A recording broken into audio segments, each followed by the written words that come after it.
बिस्मिल्लाहिर्रहमानिर्रहीम। अस्सलाम वालेकुम। स्कोप ऑफ फिज़िक्स की लास्ट लेक्चर में हम इंशाअल्लाह एक्सरसाइज की प्रॉब्लम्स को हम सॉल्व करेंगे। आपकी टेक्स्ट बुक की प्रॉब्लम्स हैं ये। टेक्स्ट बुक की एक्सरसाइज में जो पहली प्रॉब्लम गिवन है मैं उसको रीड करता हूँ आपके सामने।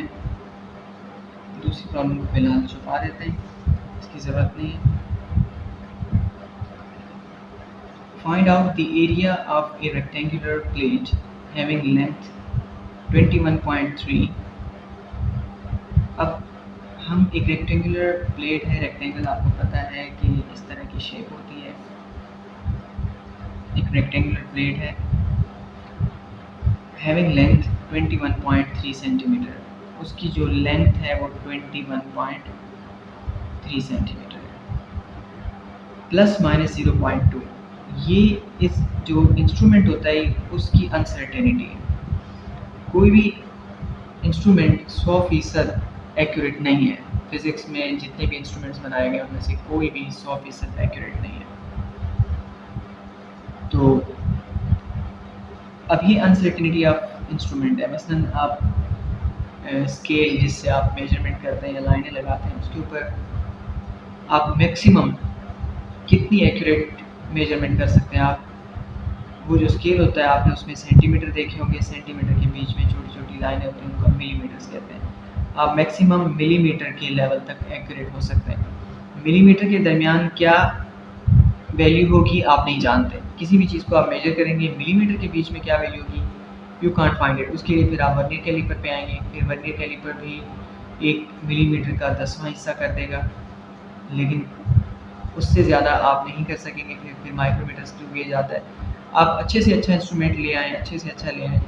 हर इंस्ट्रूमेंट की एक्यूरेसी की एक लिमिट होती है, तो उस लिमिट के बाद अनसर्टेनिटी उससे ज़्यादा अगर बारीक चीज़ होगी तो आप उसके बारे में अनसर्टेन हो जाएंगे। तो ये अनसर्टेनिटी है, यानी 0.2 सेंटीमीटर प्लस भी हो सकता है, यानी ज़्यादा भी हो सकता है, कम भी हो सकता है। तो ये कमी बेशी है, 0.2 की कमी बेशी हो सकती है। यानी 21.3 हमने रीड किया है, लेकिन हमें पता है कि जो कमी बेशी हो सकती है, थोड़ी सी कमी बेशी हो सकती है, यानी कि 21.3 बिल्कुल एग्जैक्ट 21.3 नहीं है, बल्कि ये 0.2 आगे भी हो सकता है और पीछे भी हो सकता है। तो ये कमी बेशी है, ये इन एक्यूरेसी है, अनसर्टेनिटी है 0.2 की। प्लस में भी हो सकती है और माइनस में भी हो सकती है। तो ये हमारे पास लेंथ के बारे में इंफॉर्मेशन है न्यूमेरिकल में। एंड विड्थ 9.80 और इसकी जो विड्थ है वो 9.80 है, लेकिन इसमें भी क्या है कि 0.1 सेंटीमीटर की कमी बेशी हो सकती है, यानी तकरीबन 1 मिलीमीटर की कमी बेशी हो सकती है। तो ये इसकी अनसर्टेनिटी है 0.1 सेंटीमीटर की। तो ये एक रियल केस है। ये जो हमें बचपन में वैल्यूज़ दी गई होती हैं वो रियल वैल्यूज़ नहीं होती, क्योंकि उसमें अनसर्टेनिटी नहीं बताई गई होती। आप फिज़िक्स में न्यूमेरिकल जब सॉल्व कर रहे हैं तो लैब में बिल्कुल ऐसा ही होता है। आपके पास इंस्ट्रूमेंट की अनसर्टेनिटी होती है और अनसर्टेनिटी भी कैलकुलेट की जाती है कि हमारा रिजल्ट कितना एक्यूरेट है।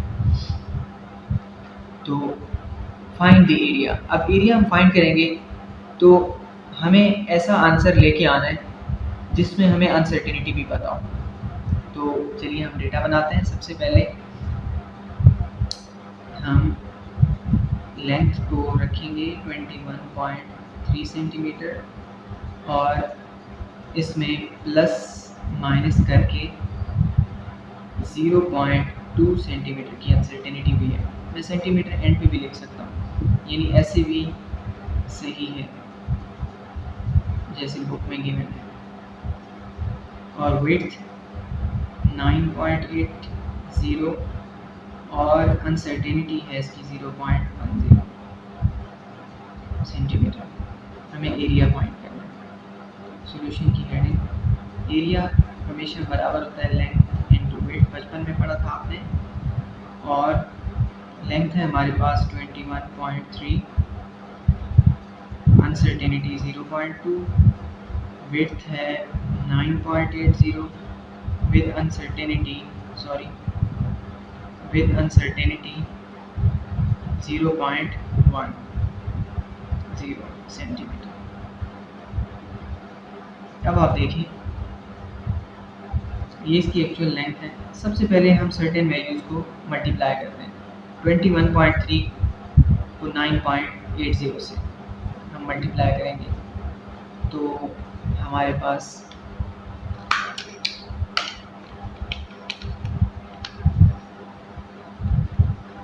क्या वैल्यू प्रोड्यूस होती है देखते हैं। 21.3 मल्टीप्लाई बाय 9.8। इसको इससे मल्टीप्लाई किया हमने। अब 21.3 यानी कि इस एरिया के बारे में तो हम श्योर हो गए कि ये इतना है, लेकिन अनसर्टेनिटी भी है। तो अब ये 21 सेंटीमीटर की जो वैल्यू है इसको हम इसकी अनसर्टेनिटी से मल्टीप्लाई करेंगे 0.01 से, हमें ये एक अनसर्टेन एरिया भी मिलेगा। सर्टेन एरिया के साथ अनसर्टेन एरिया भी मिलेगा। वो इस वैल्यू को लेंथ की इस वैल्यू को हम अनसर्टेन वैल्यू से भी मल्टीप्लाई करेंगे। चलिए अब हम अनसर्टेन वैल्यू से मल्टीप्लाई करते हैं। 21.3 मल्टीप्लाई बाय 0.1। तो अनसर्टेन वैल्यू आ रही है हमारे पास लेंथ वाइज। जो अनसर्टेन वैल्यू है वो है 2.13। अब हम बारी है इसकी दूसरी वैल्यू की। अब 9.8 को हम इसकी अनसर्टेन वैल्यू से यानी कि अब हम वेट को मल्टीप्लाई करेंगे लेंथ की अनसर्टेन वैल्यू से। क्यों? क्योंकि एक अनसर्टेनिटी इस तरफ पाई जाती है और एक अनसर्टेनिटी इस तरफ पाई जाती है। तो सबसे पहले हमने इसको इससे मल्टीप्लाई किया, हमारे पास एक वैल्यू आ गई।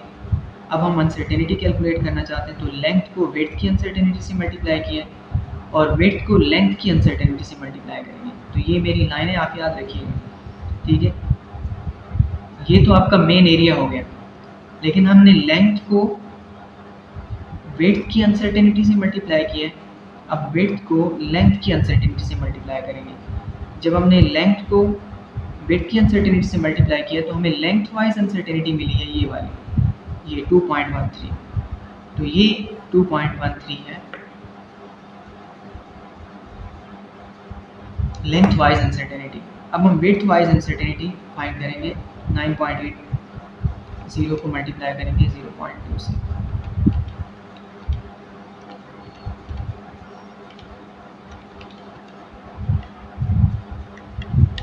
तो वेट वाइज अनसर्टेनिटी आ रही है हमारे पास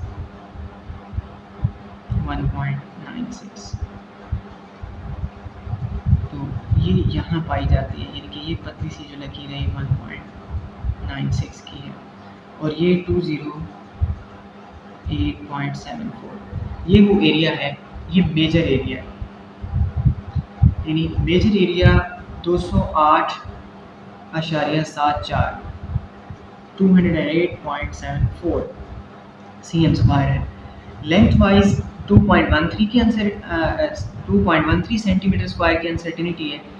यानी एक पूरी पतली सी बैंड है जिसके बारे में हम अनसर्टेन है, और यहाँ पे भी एक पतली सी बैंड है long y axis. Width wise एक अनसर्टेनिटी है 1.96 की जिसके बारे में हम अनसर्टेन है। तो अब एरिया क्या होगा विद अनसर्टेनिटीज। अब इस एक्चुअल वैल्यू को तो हम मेजर वैल्यू को तो अपने जगह पे लिख देंगे तो सेम आ जाएगी, लेकिन हम अनसर्टेनिटीज़ को ऐड करेंगे कि टोटल अनसर्टेनिटी कितनी बन रही है इसके अंदर।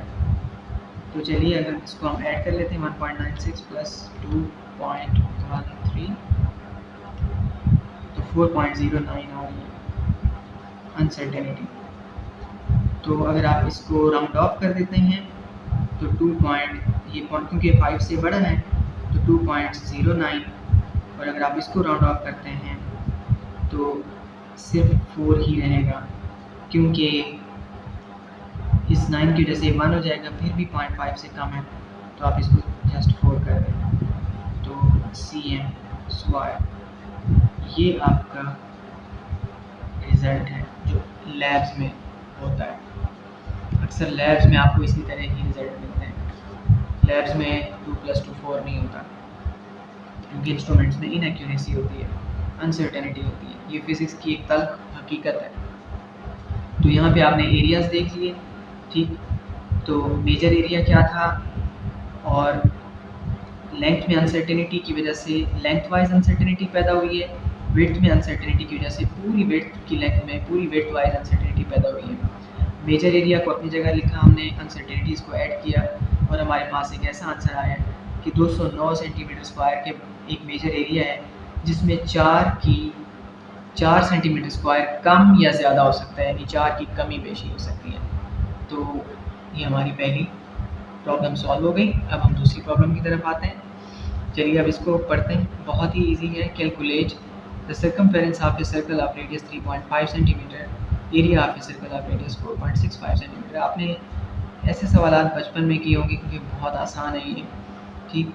तो रेडियस आपको गिवन है 3.5 सेंटीमीटर, और आपको इसका सर्कमफेरेंस फाइंड करना है, और दूसरा है रेडियस 4 इसको आप प्रॉब्लम पार्ट ए कह लें, इसको बी कह लें आप, 4.65 सेंटीमीटर, और इसका आपने एरिया फाइंड करना है। सॉल्यूशन की हेडिंग लगाते हैं। सर्कमफेरेंस 2πr के बराबर होता है। तो मैं वैसे ही फर्स्ट ईयर लेवल की बात तो नहीं है, लेकिन फिर भी बताने में हर्ज नहीं है, क्योंकि बाज़ बच्चों को पता नहीं होता। ये हमारा रेडियस कहलाता है। सेंटर से एंड तक का फासला रेडियस होता है। सर्कल का एक जगह से आप स्टार्ट कर लें, एक पॉइंट से, और उस पॉइंट तक वापस आते हुए जितनी लेंथ कवर हुई है, जितना डिस्टेंस आपने कवर किया है, ये सर्कमफेरेंस कहलाता है। जैसे आपने एक कप ले लिया और उसके कप के किनारे पर आपने धागा लपेट लिया, तो उस धागे की जो लंबाई होगी उसको आप सीधा कर लें, तो उसकी लंबाई आप सेंटीमीटर स्केल पर मेजर कर लें इंची टेप से, तो सर्कमफेरेंस होगा। तो या आप इंची टेप से गोल घुमा के किसी भी चीज़ की सर्कमफेरेंस को इजीली फाइंड आउट कर सकते हैं। लेकिन बाय यूजिंग फार्मूला अगर आप करना चाहते हैं, तो उसका फार्मूला ये है, सर्कमफेरेंस इक्वल टू 2πr। तो सर्कमफेरेंस फाइंड करते हैं हम। तो 3.142 पाई की वैल्यू है, रेडियस आपका 3.5 सेंटीमीटर है। Now use your calculator. 2 into 3.142 into 3.5, 21.994। अब आप राउंड ऑफ कर लें इसको, तो 22 सेंटीमीटर सर्कमफेरेंस हो गया। और अब आप एरिया फाइंड कर सकते हैं। एरिया फाइंड करने के लिए एरिया का फॉर्मूला πr स्क्वायर यूज़ कर लें। पाई की वैल्यू 3.142, रेडियस है आपका 4.65 का स्क्वायर। अब आप सिंप्लीफाई करें इसको, 4.65 का square multiplied by 3.142, 67.937 cm square आ रहा है। लेकिन आप इसको राउंड ऑफ कर सकते हैं, क्योंकि आप देखिए आपकी वैल्यू कितनी करीब है, ये 68 के बहुत करीब है। तो आप इसको 68 कर दें, 68 cm स्क्वायर, ये आपका एरिया कहलाएगा। यानी कि ये क्रॉस सेक्शनल एरिया का फॉर्मूला होता है। पाई आर स्क्वायर गोल चीज़ का क्रॉस सेक्शन बता देता है हमें, यानी कि ये जो आपका गोल सा वो है एरिया है, इसका जो क्रॉस सेक्शन होगा, क्रॉस सेक्शनल एरिया, ये 68 सेंटीमीटर स्क्वायर का होगा, अगर उसका रेडियस 4.6। नेक्स्ट है जी, शो दैट, फोकस आप थर्ड प्रॉब्लम में ही रखिएगा। Show that the expression s is equal to vid plus half it square is dimensionally correct when s is a coordinate and has a unit length. vi is the velocity and a is the acceleration and t is the time. चलिए बहुत ही आसान है, क्योंकि आप बहुत सारी equations का dimensional analysis कर चुके हैं। तो सबसे पहले हमें ये देखना होगा कि हमें क्या क्या गिवन है। एस है हमारे पास, वी आई है, टी है, ए है, और टी स्क्वायर है। ये एक नंबर है, इसकी कोई डायमेंशन नहीं होगी। तो चलिए हम इनकी डायमेंशंस लिख लेते हैं सबसे पहले, ठीक है। हम इसकी प्रूफ राइटिंग करते हैं ज़रा।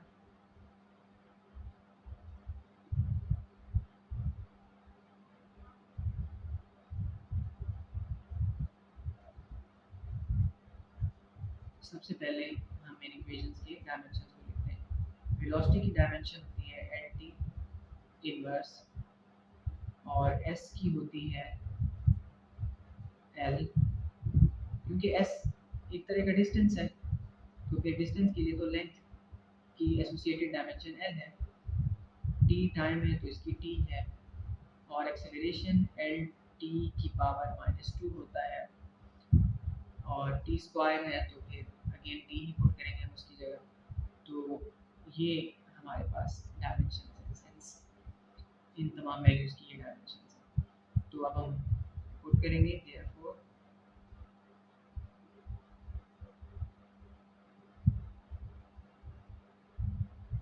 एस की जगह हम पुट करेंगे, फ्रेमवर्क बना लेते हैं,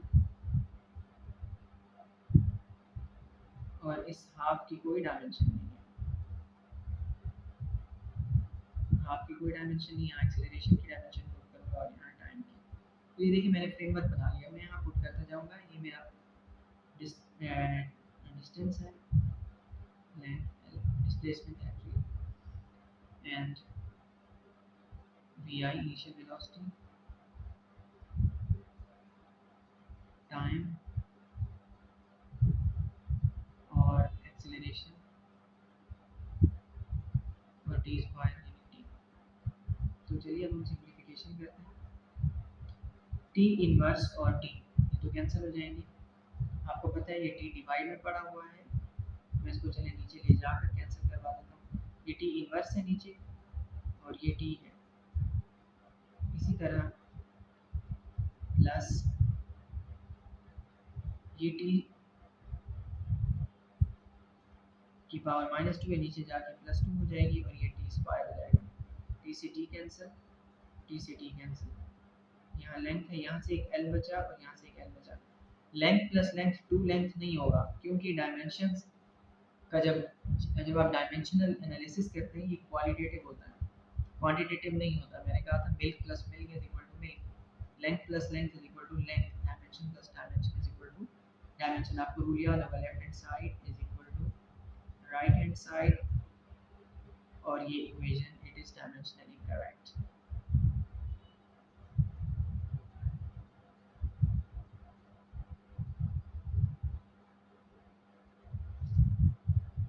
चलिए जी, प्रूफ हो गया। आई होप आपको कोई मुश्किल नहीं हुई होगी। चलिए अब हम आगे बढ़ते हैं। Suppose the displacement of A particle is related to a time according to the expression s is equal to c t cube. What are the dimensions of the constant c? अब ये एक फिजिक्स में ऐसा नहीं कि कोई real equation है या कोई रियल केस है, I don't know if it is, लेकिन भारत एक जस्ट इक्वेशन है जो एक्सपेरिमेंटली किसी ने फाइंड कर ली। मिसाल के तौर पर कि पार्टिकल है वो इस तरह मूव करता है कि उसका डिस्प्लेसमेंट टाइम की पावर 3 मल्टीप्लाइड बाय कांस्टेंट के बराबर वो एक डिस्टेंस तय कर रहा होता है। तो ये एक अंदाज है पार्टिकल की मूव करने का कि वो यानी कि टाइम के स्क्वायर नहीं बल्कि टाइम के क्यूब मल्टीप्लाई बाय इस कांस्टेंट के बराबर फासला तय करता है। तो कहा जा रहा है कि what is the dimension of the constant c, तो ये कांस्टेंट जो c है इसकी क्या डायमेंशन होगी। तो चलिए हम इसको सॉल्व करते हैं। सबसे पहले हम डेटा बना लेते हैं। यहाँ पे हमारे पास s है, इसकी डायमेंशन t होगी, और सॉरी s है, इसकी डायमेंशन l होगी, एंड t है, इसकी डायमेंशन कैपिटल T होती है, और c की डायमेंशन हमने फाइंड करनी है। I am sorry for that. अब हम आगे बढ़ते हैं, हम t की डायमेंशन को फाइंड करते हैं।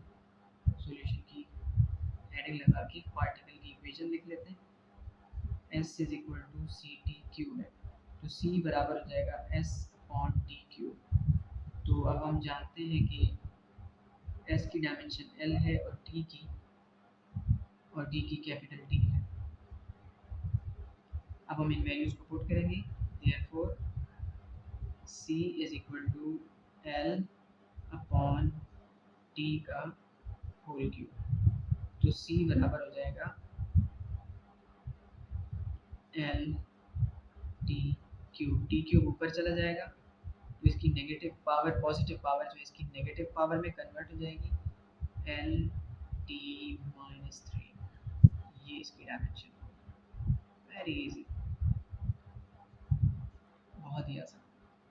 इसके साथ हमारी 4 प्रॉब्लम्स हो गई टेक्स्ट बुक की, और अब लास्ट प्रॉब्लम, और इसके साथ ही आपका चैप्टर ख़त्म हो जाएगा। टेक्स्ट बुक की प्रॉब्लम्स और पास्ट पेपर्स की प्रॉब्लम्स भी और तमाम प्रॉब्लम्स सॉल्व हो जाएंगी इंशाल्लाह। चलिए जी, हम लास्ट प्रॉब्लम की तरफ जाते हैं। That's a little bit more interesting than any other problem we have solved yet. Estimate the number of liters of gasoline used by all Pakistan's car each year given।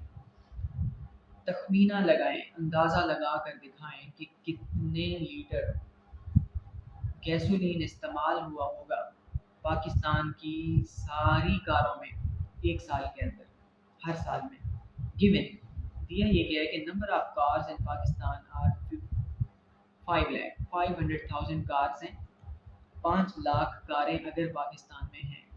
ठीक, जाहिर है ये value जो है वो एक्यूरेट नहीं होगी क्योंकि ये चीज़ें बदलती रहती हैं, लेकिन मिसाल के तौर पर अगर 5 लाख कारें हैं, average distance travelled by a car per year 16,000 kilometre. अगर average distance per year by a car each year 16,000 kilometre, अगर 16,000 किलोमीटर का फासला हर कार ने तय किया हो तो गैसोलीन कंजम्पशन और कार की जो एफिशिएंसी है वो भी गिवन है। अगर कार की एफिशिएंसी एवरेज एफिशिएंसी 6 किलोमीटर पर लीटर हो तो पूरी कारों ने पाकिस्तान में कितना फ्यूल कंज्यूम किया होगा। इस तरह की प्रॉब्लम्स फिजिक्स में बहुत यूज़फुल होते हैं क्योंकि ये मैथमेटिक्स, सिंपल मैथमेटिक्स यूज़ होती है जब पाकिस्तान के बजट बनाए जाते हैं तो यकीनन इस तरह की टेक्निकल चीज़ों को कैलकुलेट करके बनाया जाता है। तो चलिए हम डेटा बनाते हैं, देखिए कितना आसान है ये। नंबर ऑफ कार्स,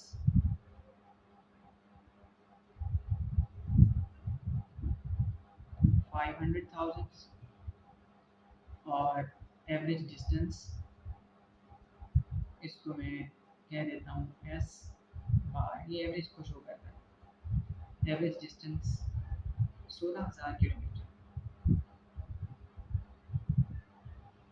और एफिशिएंसी इसको मैं कह देता हूँ ई 6 किलोमीटर पर लीटर।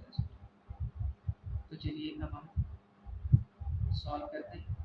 सॉल्व करने से पहले हम इसकी एक स्ट्रेटजी बनाते हैं, ये बहुत यूज़फुल होती है स्ट्रेटजी। सॉल्यूशन आपको गाइड बुक्स में भी मिल जाते हैं, वो कोई बड़ी बात नहीं है, लेकिन स्ट्रेटजी बहुत अहम चीज़ है। आप न्यूमेरिकल सॉल्व करने से पहले हमेशा स्ट्रेटजी बनाया करें। देखें हम इसको कैसे कैलकुलेट कर सकते हैं। इसको कैलकुलेट करने का सबसे आसान तरीका ये है कि हमें पता है कि 50,000 कारें हैं, सॉरी 5 लाख कारें, 16,000, इस 5 लाख को भी रहने दें। 16,000 किलोमीटर एक कार तय करती है एक साल में 6 किलोमीटर पर लीटर के एवरेज से। ठीक, सबसे पहले हमें एक कार का पूरे साल का खर्च निकालना होगा। हमें पता है यहाँ 5 लाख कारें, अगर हमें एक कार का पूरे ईयर का कंजम्पशन पता चल जाता है, 1 कार का कंजम्पशन खर्चा गैसोलीन का, अगर हमें एक कार का पूरे साल का कंजम्पशन पता चल जाता है तो सारी कारों का निकालना बहुत ही आसान है। ठीक, 5 लाख कारें हैं तो मैं एक कार की कंजम्पशन को 5 लाख से क्या कर दूंगा, मल्टीप्लाई कर दूंगा, मेरा आंसर आ जाएगा। लेकिन पहले मैं एक कार तक तो पहुंचूं। एक कार तक मैं कैसे पहुंचूंगा, 16,000 किलोमीटर कार यूज़ कर रही है, यानी 16,000 किलोमीटर ट्रैवल कर रही है और 6 किलोमीटर पे 1 लीटर उसका खर्च हो जाता है। तो हमें ये देखना है कि कितने 6 किलोमीटर, कितने सिक्सेस हैं इन 16,000 में। तो हम क्या करेंगे, डिवाइड कर देंगे। 6 को 16,000 से डिवाइड करेंगे, हमें पता चल जाएगा कि ये 666 how many sixes are there, ठीक है। तो सबसे पहले हम क्या करेंगे, हम 16,000 को डिवाइड कर देंगे। हम यहाँ स्ट्रेटजी बना लेते हैं, ठीक है। यानी एस जो कि हमारा टोटल एवरेज डिस्टेंस है ईयर का, इसको हम ई से डिवाइड करेंगे, ठीक। तो हमारे पास आ जाएगा एक कार का कंजम्पशन आ जाएगा, वन कार कंजम्पशन। फिर हम इसको देन मल्टीप्लाई करवा लेंगे नंबर ऑफ कार्स से। तो ये हमारी स्ट्रेटजी है and then we will get the answer. ये हमारी स्ट्रेटजी है। अब आप देखिएगा हम जो भी करेंगे इसके मुताबिक करेंगे। तो सबसे पहले हम वन कार कंजम्पशन फाइंड कर लेंगे। That is very easy. हम कैसे करेंगे, मसलन इसको मैं x कह लेता हूँ, इसको मैं एवरेज डिस्टेंस पर ऐसे को मैं एफिशिएंसी से डिवाइड करवा दूंगा, यानी 16,000 डिवाइडेड बाय 6, 16,000 डिवाइडेड बाय 6। ये देखिए मेरे पास आंसर आ गया 2666.66 लीटर। तो राउंड ऑफ कर लें 2667 लीटर्स। 2,667 लीटर यानी 2667 लीटर एक कार एक साल में पेट्रोल इस्तेमाल कर रही है, गैसोलीन। तो अब मुझे पता करना है सारी कारें कितनी करती होंगी, 50,000 कारें, ठीक है। तो टोटल अब हम फाइंड कर सकते हैं टोटल कंजम्पशन। इसको मैं वी टी कह देता हूँ, total volume. Total volume find करने के लिए मैं क्या करूँगा, इस एक्स को नंबर ऑफ कार से मल्टीप्लाई करवा दूँगा। तो 2,667 multiplied by number of cars 5 lakh.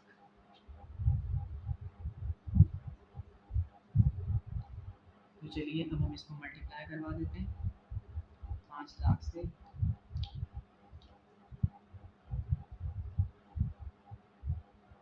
अब आप अपने आंसर को ज़रा देखें कि यहाँ मैथमेटिक्स सिग्निफिकेंट वैल्यूज़ और ये सब चीज़ कॉन्सेप्ट कितने ज़रूरी हैं।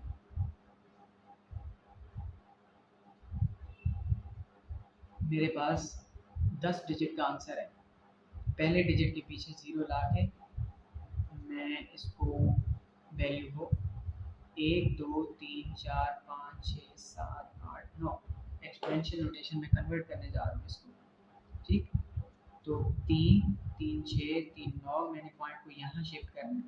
तो मैंने 9 डिजिट्स क्रॉस किए हैं, 1.3 राउंड ऑफ करूँगा तो क्योंकि पिछली सारी वैल्यूज 5 से कम है मैं इग्नोर कर दूँगा। तो 10 की पावर 9 डिजिट्स क्रॉस करने के बाद मैं 10 की पावर 9 लीटर्स कर दूँगा, ठीक। That is my answer 1.3 10 power 9 litres.